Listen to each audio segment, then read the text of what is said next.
and welcome to In Conversation. I'm Rob Merritt. Good to have you joining us on our program today. Two topics on our program today, cars and health. Specifically, our topic today is an event coming up here in Orange County later on in September. It's Cruisin for the Cure. Yes, it's a car show with some great custom and fancy cars, but also a way for gentlemen, specifically us guys over 50, to get tested for the possibility of prostate cancer. Joining me today on our program is our host today. We're shooting in his location, Mr. Barry McGuire from McGuire's Car Care Products.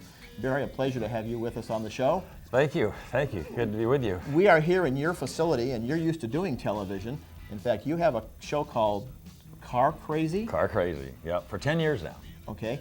Our folks here in Laguna Woods, by the way, if you get the new digital service, channel 310 is Speed, and Car Crazy, one of the shows featured on Speed, so you can see Barry's show. On Monday nights. A lot of car shows focus on the car, the engine, the transmission, all that stuff. Yeah. You focus on that, but you also focus on the people. Yeah, really, we're not a car show. We're a people show. Yeah. And we really focus on the emotional attachment, guys and gals. If you're a gal and you love your car, you're a car guy. Right. There's no distinction, but the passion that people have for the cars is what we try to capture in the show. Well, one of the things that car guys, and we all tend to be of that certain ilk, that we think we know what we're doing, we think we're fine. You know, our wife says go to the doctor, we go, yeah, right, next month, you know, whatever. We don't often get tested for stuff. Something is going wrong, and we just kind of put it out of our mind. Well, we're kind of do-it-yourselfers, you know. Right. Take two aspirin, and I'll call myself in the morning. You've gotten involved in this program, this Cruisin for the Cure, and basically what we're asking guys to do is come, spend a few bucks, see some great cars, and then go fill out some papers, stick your arm out, and give some blood. Yeah, it's a great incentive program to get guys to do what they should be doing automatically. I mean, it's a no-brainer.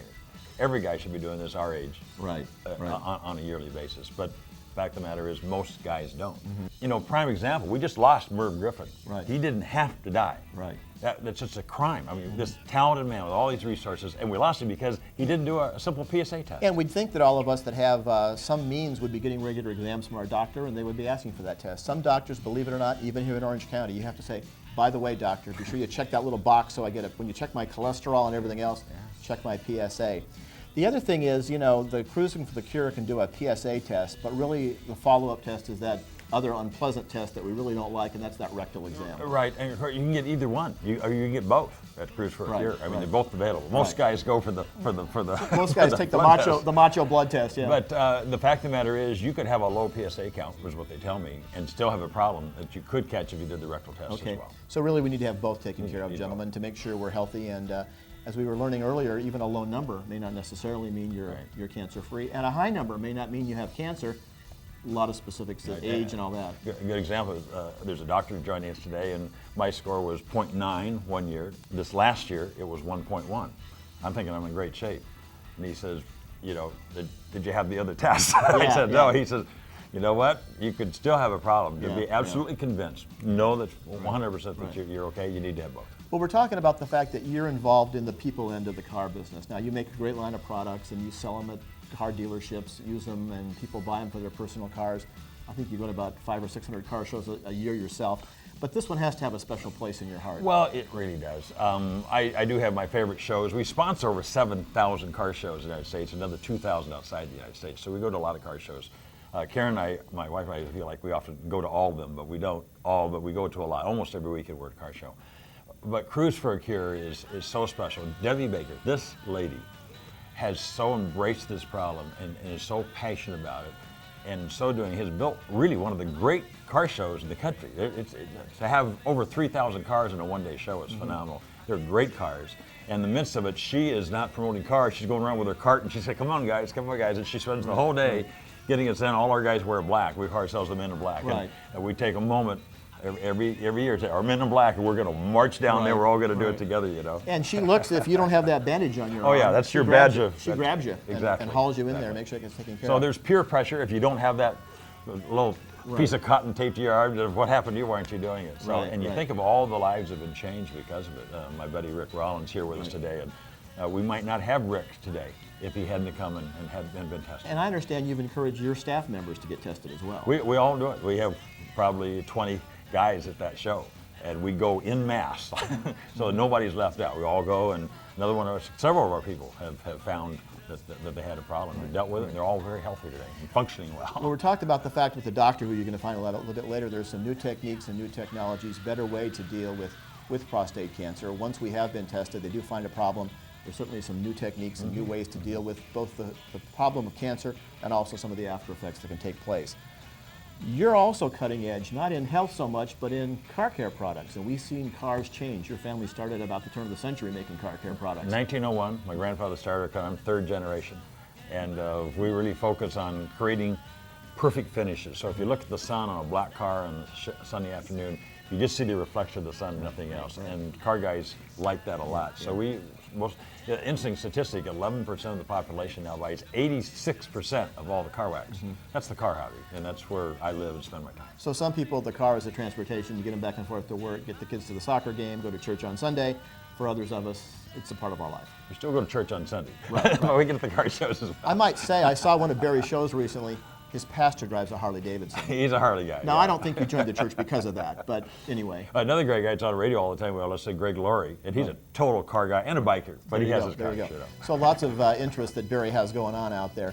As the car hobby progresses, you're progressing as well. You're getting into the drifting scene. You're getting into some of the hip-hop kids, some of the new techniques, stuff that you and I, we remember the cars in the 50s and 60s, but new stuff all the time. You know, there's 30 million people in the car hobby in the United States, 30 million. So you have lowriders, you have the antique owners, you have the classic guys, you have the sport compact tuner guys, there's so many genres. And hot rodding, who'd ever dream hot rodding would be the biggest part of the hobby even now at this time and stage. So whatever your persuasion, the drifting is fabulous. There's so many genres of the car hobby. We get to all of them. That's what we do with our car show, our television show. We try to go to every one of those segments. So whatever segment you're enjoying, not trapped in, but enjoying, you get to see it. There's all these other car guys just with the same passion that you have, expressing it in a different way. Right, and the big thing that you have a passion for as well is Cruisin for the Cure. I know you're going to be there this year along with your staff, and probably a lot of those cars are going to have that real perfect paint job on them. I can tell you honestly, of all the shows we go to, there's no other show I promote like Cruisin for a Cure. I talk about it not just before the show, all year long. I love this show. It's a spectacular show. I love Debbie Baker's passion. She does everything just right. She also helps a lot of other car shows around. It's like a lot of other guys. George Barris, he wants to start a show. He calls Debbie, says, can you help me do it? So she's a very special lady, very passionate, does it all right. And you look at the lives that have been changed because of this car show.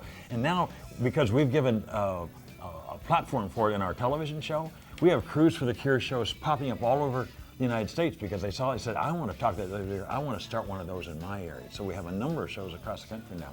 Every year we get more. So, I mean, she's impacting not just Southern California marketplace, but now the whole of the United States. It's amazing. You can see this man's passion not only for the products he makes, for the car hobby, but for the health of all of us guys out there.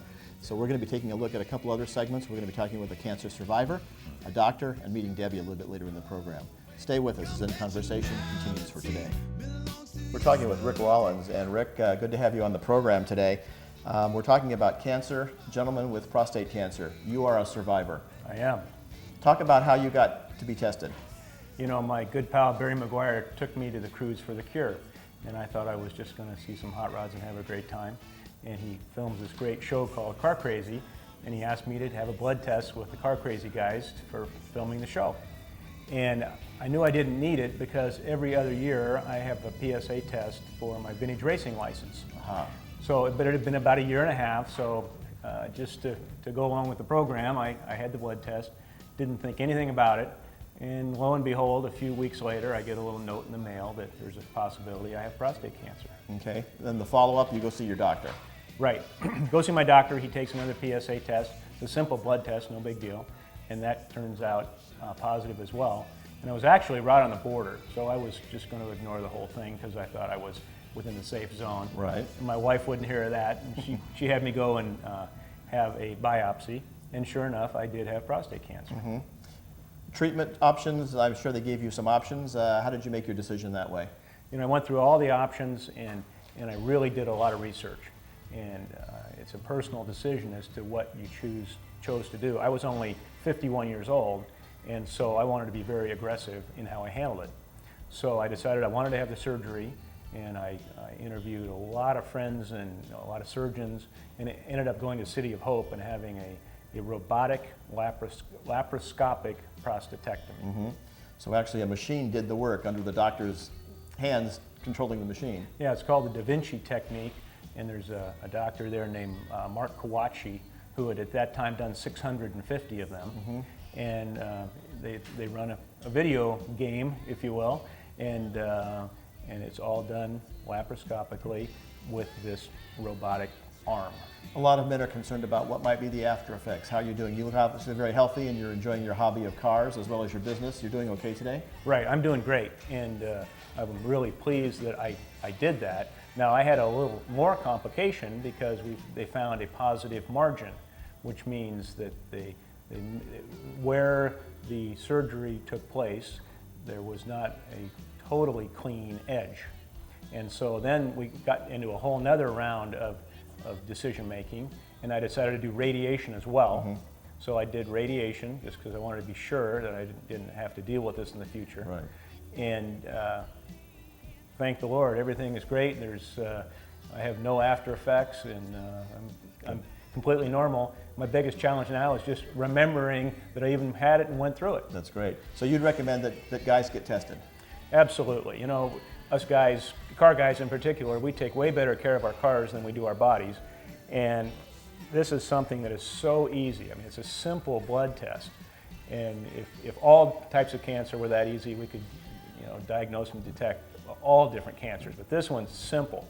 And you just take a blood test, and 99% chance you're going to be clean. You don't have anything to worry about. But the key is to catch it early. If you don't catch it early, then you can have all kinds of complications down the line. Rick, thank you so much. Congratulations. Glad you're doing well. And this nice-looking Woody behind us is one of Rick's car collections as well. So he definitely is a car guy as well as now a cancer survivor. Thanks again for being with us today. You bet. We'll continue on with more. We're now going to be talking with an expert in the field of prostate cancer and prostate cancer treatment. Dr. Aaron Spitz is with us today. He's a local urologist right here in South Orange County and also is a professor at UCI. Dr. Spitz, good to have you back on the program. Hi, thank you. Nice to be back. Let's talk about this testing. We've been talking about Cruisin for the Cure, the guys that go there get the blood test. We hear the term PSA. What does PSA mean? PSA stands for prostate-specific antigen. The prostate makes a variety of different substances, and one of the substances that it makes is not made by any other tissue in the body. It's specific to the prostate. And this substance is made by the prostate under normal circumstances at a certain level. And when the prostate has cancer in it, it's increased in its production tenfold. Okay. So that level of this substance made only by the prostate goes up. And because only the prostate makes it, that is specific to something being wrong with the prostate. So that chemical is used as a screen to see if everything is normal or abnormal in the prostate. Does that necessarily mean we have cancer? Does not necessarily mean you have cancer. If your PSA goes up, it could be due to cancer, but it could also be due to something else that's aggravating the normal production of PSA.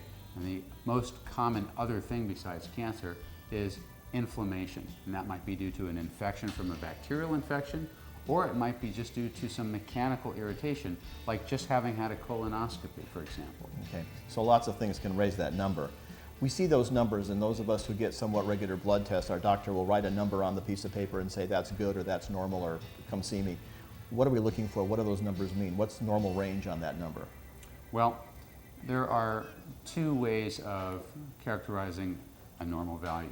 One is just an absolute value that's applied to all men at all ages, and that's typically agreed at as being 4 or above as abnormal and below 4 as normal.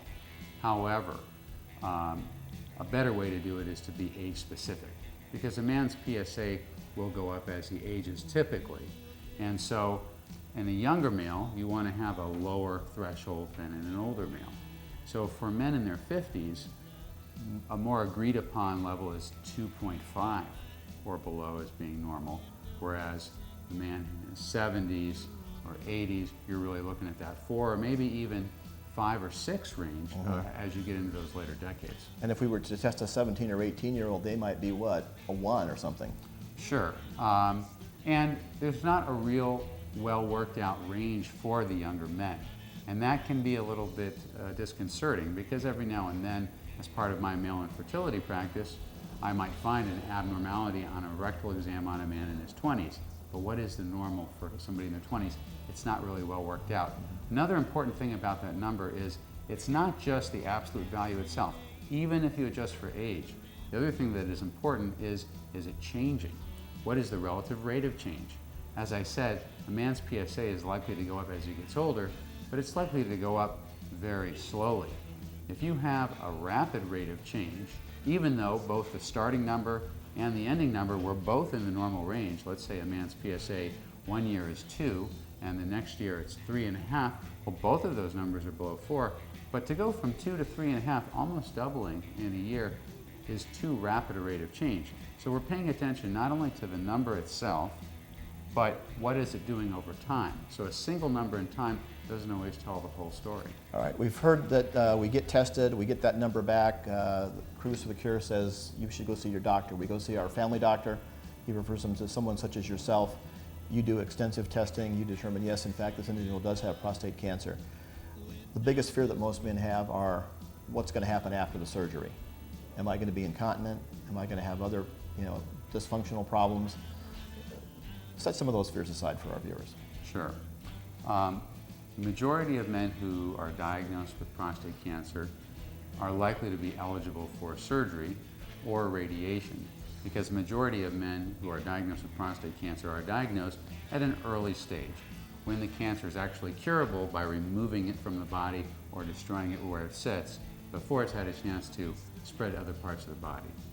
However, when you remove the prostate from the body, or when you treat it with radiation and destroy the tissue where it lies, you may cause side effects because of the location of the prostate. The prostate is a bridge through which the urine flows when it empties out of a man's bladder, through the urethra.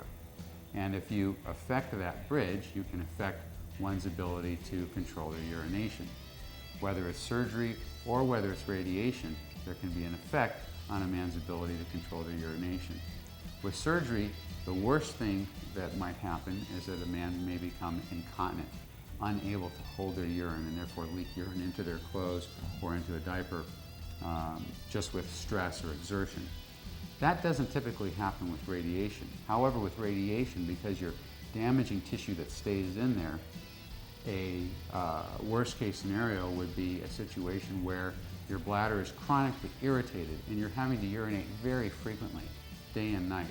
Or you might even develop bleeding from the abnormal tissue, which can block up your bladder, or you might develop a stricture. Fortunately, all of these side effects, whether it's incontinence from surgery or those irritative or bleeding symptoms from radiation, happen to a very small percentage of men. With regards to surgery, it's probably no greater than 5% of men who develop severe incontinence requiring diapers. Maybe another few percent have a light amount, or they might need a pad or two. But the good news is that if you are one of those small percentage of men to whom this happens, you're not stuck, because there are additional procedures that can be done that can then reverse that problem. The biggest fear, I think, is impotence. Talk about that real briefly. Impotence is a very common side effect of surgery and of radiation, more so with surgery initially early on, and with radiation it's more of a delayed effect evolving over a couple of years. Now, many men come into a prostate cancer treatment already with some degree of erectile dysfunction, which is what we refer to as impotence. And so for men coming into that surgery already with some erectile dysfunction, the chances that they're going to leave that surgery with no worse erectile dysfunction is low. If you go into that surgery with no erectile dysfunction whatsoever, there is a reasonable chance that you may leave that surgery still able to have normal erections with no help. But for probably at least half of men who have that surgery, they're going to need some additional treatment to have erections. And that, for many of them, will simply just be the use of agents like Viagra, Levitra, or Cialis. However, for a subset of those men, those agents won't be effective enough. And then there are other non-surgical treatments that will still restore their ability to have sexual intercourse, such as injections directly into the penis, very small amounts of injections to a very small needle, kind of akin to the way a patient with diabetes might give himself some insulin, or a vacuum device that is put on the penis for a couple of minutes and removed, and then patient's able to have sexual intercourse. And if those treatments aren't satisfactory, a very effective, reliable, tried and true alternative is an implantable penile prosthesis. So an implantable device, nothing external, that can mimic very nicely a natural erection. Well, Dr. Spitz, I think you've taken away some of the fear factor for most of us out there, and I think the result would be that we need to go to either our own doctor or Cruise for the Cure and get that PSA test. Absolutely. Yearly for us over 50, right? Yes. Men over 50, Caucasian men over 50 are advised to check that once a year, and African American men are advised to check that once a year after age 40, or if there's a strong family history in a Caucasian male, a first-degree relative like a brother or father, probably a good idea for him to start checking once a year, starting at age 40 as well. Dr. Spitz, thank you very much for being with us. My pleasure. In conversation continues as we learn more about Cruisin' for the Cure. Well, we've met one of the sponsors of the big show coming up on September 22nd, a cancer survivor and a doctor who specializes in cancer treatment and in urology. Now we're going to be talking with the lady who founded the whole idea, the whole concept of Cruisin' for the Cure. Debbie Baker is with us today from Lake Forest. And Debbie, welcome to our show. Thank you. A little bit about how you got started, how you got motivated to come up with this creative idea. Well, my husband was diagnosed with this in 1996, and all we always heard about was something for the women, and I thought this is a great way to do something for our men and save our men. Okay. Guys, a lot of guys like cars. The guys like cars, and these are their toys, and this is the one way to get them out, get the awareness out, and get them tested at the show. This is an 8-year event so far. You've been doing this various places around Orange County. This year, as before in a couple of years, you've been at the Orange County Fairgrounds, correct? That's correct. Right. How many cars will we have this year? Probably 4,000. Right now we're almost at 3,000 cars. 4,000 cars. Yeah. I think someone told me this is the world's largest one-day car show. Is that correct? It is, and it's also the largest one-day charity event to save lives. Okay. Now, you're asking people to pay a few dollars to come in, and those of us that go to car shows, we don't mind doing that. But part of the package is we get a free checkup, right? A free test at least. That's correct. You go come into the grounds, and right in the middle of the fairgrounds we have a testing van that says right on it, Drive Against Prostate Cancer van, and you can get the free blood test and the digital rectal exam Okay. if they choose to do so. Okay. Most guys are reluctant to take either, but most guys will take the blood test, and some will go ahead and take the other as well. And as we found out from the doctor, really both are important. Both of them are important. It doesn't necessarily mean that you don't have cancer if you have a good PSA, so it is better to have them both. I do like to get as many guys tested as we can. Right, right. And not only do you like it, you encourage it. I'm out on my golf cart, and every time I see somebody, I ask them to show me their arm because I want to make sure they've got that patch of Right. Band-Aid on their arms. That means that they've had that They've blood had that drawn. blood test, yeah, yes. yeah. There's also a little bit of paperwork they have to fill out. It takes 5 minutes, less than 5 minutes Right, to do it. Right. Now, I don't know if you would have the numbers, but how many people do you think you've saved over the years through this program? I think we've saved, 700. Last year alone, we saved 103 guys. We tested 970 men for one day last year. Amazing. So it's unbelievable. Amazing. And you're working with the UCLA Johnson Comprehensive Cancer Center. That's correct. They're going to also get the proceeds from this event. All the money, 100% of the money goes directly to them. They do the research there, so nothing goes for administration costs. It all goes for prostate cancer research. So they're one of the top places as far as figuring out the newer tests. There's even some new tests coming, I understand, and on top of the PSA test and the rectal exam, I think there's some newer tests in the pipeline, so to speak, as well. Yes, which I haven't heard about all of them yet, but they also have all the surgeries there at the hospital too, and they are rated in the nation as the #5 cancer hospital in the nation. All right, so we're going to go to the show on the 22nd. We're going to get our blood test, the rectal exam if we choose to. We're going to see 3,000 to 4,000 great cars. You've also got some entertainment for us, some great music coming up. We have The Answer there to play all day long. We have Casey Simpson doing some Western songs for us about an hour, and the cars cruise all day long. It's a great event for the family. You know, it's a good event to bring the whole family to, but guys 55 and over, or 50 and over, we need to get those tests taken care of, so you can do that there as well. It's going to be starting at 7 o'clock in the morning. That's awful early to get up for some of us on a Saturday, but that's going to be the kickoff time. It runs until 5:30 in the afternoon. 22nd will be the date, September 22nd, and that will be at the Orange County Fairgrounds in Costa Mesa. Now, a lot of times when people come up with an idea, they want to copyright it or patent it and say, I'm going to exclusively keep this to myself.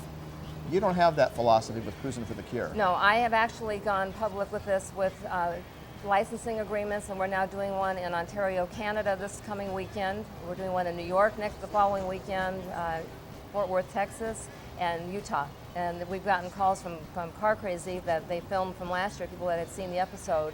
And I've gotten calls from Pennsylvania, Chicago, and Denver that want to do shows. And they're all survivors that are seeing this, or people that see that it's a good cause. So it's kind of like one of those things that spreads. Somebody sees the television program or hears about it, reads about it in a car magazine, says this is a good idea, or they know somebody who is a cancer survivor. they get involved. I think this is a great program, and I know for years, you know, women have been very proactive with their doctor. I need to get this annual test and that annual exam and this annual radiology test. As we talked with Barry earlier, us guys are a little bit more reluctant. We all think we're John Wayne or Mario Andretti. We can do it on our own. We need the doctors to check us out. That's right, and coming out to the show on September 22nd, you can get that free test and save your life. Price is $12 for adults, and kids under 12, you got those grandkids coming by, they get in for free. We're going to have a website up for you on the screen in a few seconds, and you can find out more specifics about it. But you're already working on next year's probably. I am working on next year's already Okay. with our sponsors, and the event for next year will be at the end of September, always the fourth Saturday of September. Probably the fairgrounds again next year possibly? Yes, definitely Great. at the fairgrounds. Great. Debbie, congratulations on a Thank great you very event, much. and on behalf of those hundreds of men whose lives have been saved, thank you on behalf of them and their families for doing this great work. Thank you. Thank you for joining us. Well, this has been In Conversation. Thank you for being with us today. We've learned about Cruisin for the Cure, a great program that's coming up on September 22nd, and that'll be right there at the Orange County Fairgrounds. I'm Rob Merritt. Thanks for tuning in.